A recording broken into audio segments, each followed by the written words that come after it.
Charot lang. Ito naman hindi na pinilo.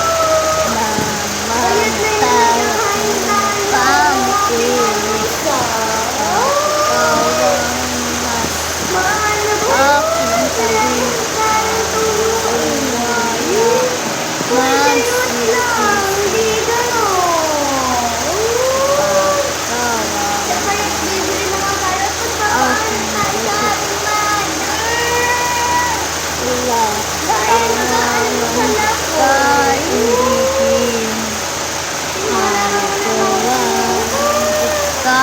Ako pa yung pati ang gising. Dahil mag-gising kaya.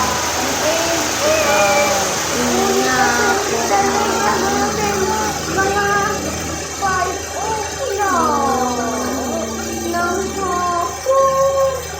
Isusan ko kasi ng 5 o'clock hapon. Kaya mapalitan ng ulan. Ay, charot lang. So nga pala guys, panoodin niyo na lang ang video ko. Kagani hapon pala ang kalabastanan. Doon sa ay kumanta pa ako. Uy, charot lang. Papatayin ko na to.